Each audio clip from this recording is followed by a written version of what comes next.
Both of you and your programs have brought Bon Secours two great champions for children's services. You've brought passion. You created these programs individually by yourselves out there in the community, and we've been really pleased that both of you have chosen to come to Bon Secours with your programs and really enhance what we were doing already around pediatrics. And as a result of the work that you all are doing, as you know, we're expanding our developmental clinic. We are doing things that we weren't doing in the past. So it's been a great addition to the Bon Secours family. My position on children is they're the most vulnerable population that we have. They don't vote. They have parents that can advocate for them. Some parents are just better at that than others.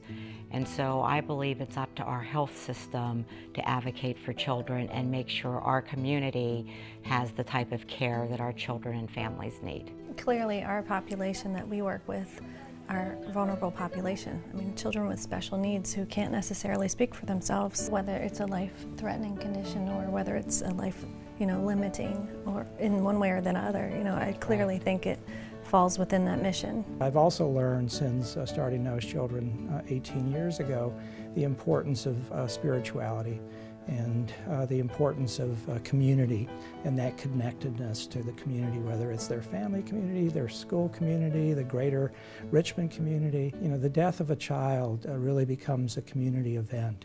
And these children win over our hearts very easily, very quickly, and it is a very big community event. So we have to learn to take care of these situations, children with life-threatening illnesses, not just addressing their disease and what they're facing as an illness, but what they're facing as a family unit, what they're facing as a family within a community. Follow her. Come here. Come here. Let's get your mom. When we're with a family for 3 hours a day, 5 days a week, for 3 weeks, we see a lot and we hear a lot and we learn, as you said, not just medical needs, for heaven's sakes, there's so much more. And it's a challenge. Families feel alone in a lot of what they're going through. And just to feel like you're not alone is, I think, a big part of what even the sisters would want. They wouldn't want families to feel that way when they're struggling with something and doing the very best they can. So I think our two organizations really allow Bon Secours to be with families in those kind of sensitive situations.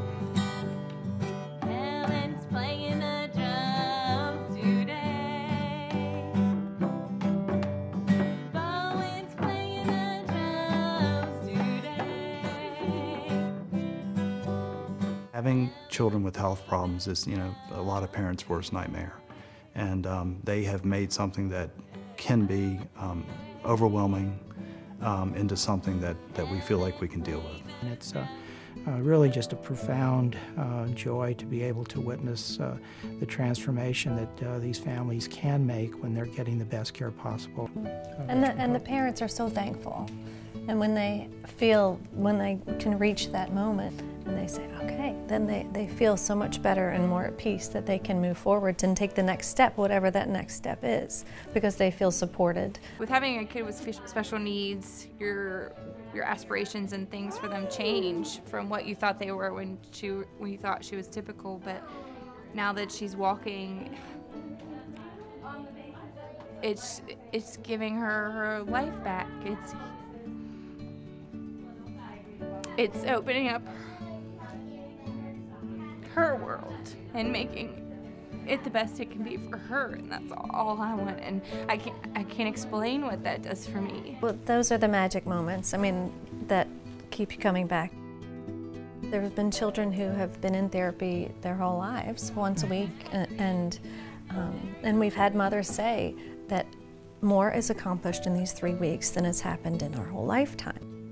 I've also seen a mom who said, my daughter can't crawl up the stairs, and in the first week, in 1 week, she was crawling up the stairs, and to see mom's face and her jaw drop in disbelief that, what? How did that happen, and was that her, really?